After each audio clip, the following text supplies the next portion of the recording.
your feelings versus their feelings. So Spirit, may we please have a look for the viewer. The viewer's feelings towards the person in question. What do we need to know? What do we need to know about the viewer's feelings in regards to the person in question? We have got the World. Let's just cover that up a little. And then let's have a look at this person's feelings towards you. This person's feelings towards you. Sorry, I didn't mean to hit the camera there. Oh, okay, we have got the 10 of Wands. So these are two very, very different energies. With the World card, it is saying that there is this sense of completion. There is something that you have integrated, and the lessons that you have integrated, you are now moving into a new cycle with.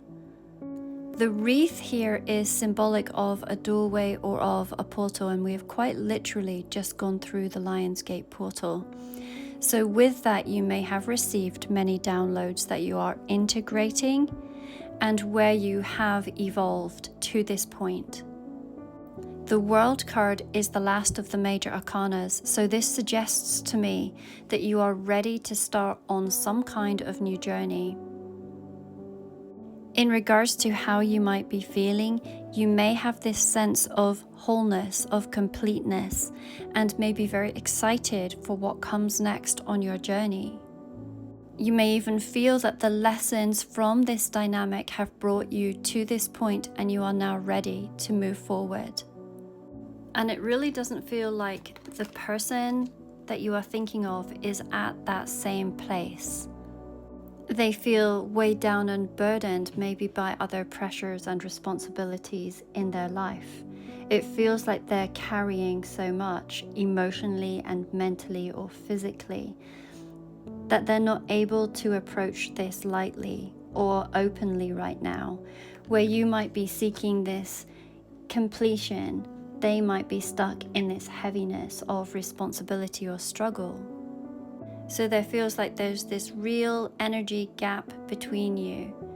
You might have this sense of freedom and excitement in your life, and they have these burdens. Let's have a look. Their feelings towards you. We've got the Queen of Stars, and your feelings towards them. We've got the Nine of Stars.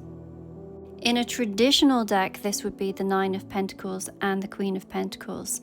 Now, the Nine of Pentacles is actually pre-Empress energy, and again, it talks to your sovereignty. The vibes of this card, when we pair it with the World card, certainly bring in that sense of completion and wholeness within. The Nine of Pentacles is often known as the single lady. And in no way, shape or form is she lonely. She is going through her own embodiment. These two cards really show me that you're comfortable within your own space. You're actually flourishing in it, comfortable with who you are and what you've built. I'm really noticing this absolutely gorgeous bluebird. And the symbolism of birds when they show up in tarot is often that of the messenger. So what this feels like to me is that energetically, telepathically, and empathically, you can probably still pick up on this person here in question, but you are content within yourself. Now, we do have these very unusual looking stars, and to me they actually remind me of Merkaba, and they speak to the sacred geometry of this particular connection. And this is a reminder that this bond exists on a soul-to-soul frequency, not just in the physical. Hence why you can pick up on their emotions and their thoughts. And the Merkaba is often seen as a light vehicle, and it carries this consciousness between dimensions. And this means that your energy and theirs can meet in the in-between, even if you're living at different vibrational levels right now, which I definitely feel that you might be. And I believe that they recognize that too. Their feelings towards you are the Queen of Stars. Again, you are holding this almost Merkaba-like star. So they feel that you might be vibrationally out of their frequency, i.e., almost out of their reach. I feel that there is a lot of admiration for you, even if it has not been admitted. I feel that they're both drawn to you and actually slightly intimidated, because the Queen of Pentacles doesn't need anyone to complete her. Especially when we see this with the Nine of Stars and the World card. It shows that there's this level of independence, but it is paired with your warmth, and it makes them want to be worthy of you, even if they're not sure they can match your energy yet. Let's have a look. Their feelings towards you, like I say, looking at you in awe, a little bit of intimidation. With the Four of Stars, they find it really hard to let go of this dynamic towards you. And for you, you have the Seven of Wands. You have your boundaries up, your walls up. This independence and this sovereignty and this completion, it feels like it didn't come easily for you. And so you have set boundaries for others that are coming towards you, including this person. You know your value, you know your worth, and therefore you stand your ground. And actually, you've maybe in the past had to protect yourself from this person. The imagery on this particular Four of Pentacles is very, very telling. We can see that two of these Merkaba-like stars are chained to their ankles, while one rests on their crown and the other one they're clutching really tightly to their chest. And this one here, it feels like you. These chains, they suggest that there's something, perhaps their mindset or their burdens that we had spoken about here with this Ten of Wands, is really keeping them rooted in place, unable to fully step forward. Yet the way that they hold this central star, do you see? They cannot release you. They are unwilling to release you.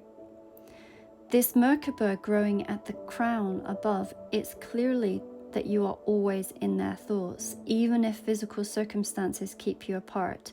So it's like we've picked up on before, the connection remains really active in the higher realms, where I believe that you actually still work together energetically, soul to soul. Two incredibly different energies. You've worked extremely hard to get to the place where you now are in this sense of sovereignty.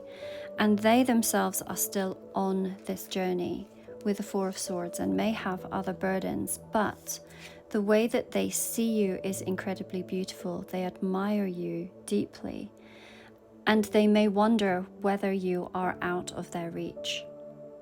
I'm going to pull one more card to see what the potential outcome might be between the both of you. But as always, I like to remind you that this is a collective reading and therefore it's not going to resonate with everyone. If you would like your own private reading, there is a link within my bio that will take you to all of my readings. So all of my readings are listed here.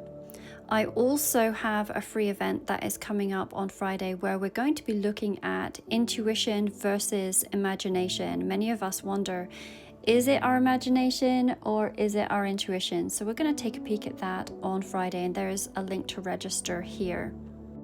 All right, Spirit, let's have a look at the potential outcome between them. The potential outcome in this particular situation from your perspective. From your perspective, what do we need to know? What do we need to know? The potential outcome. We have got the Page of Wands. How interesting. This is a particularly sweet card, and she actually came out yesterday. And we can see that in this imagery, it's especially tender. The eyes are closed in trust, and the sun is illuminating her from behind. And her wand is more like a candle, lighting the path forward. To me, this suggests that even after everything you've endured, you hold this gentle, guiding presence for this person. You're not chasing or forcing, but standing as a light.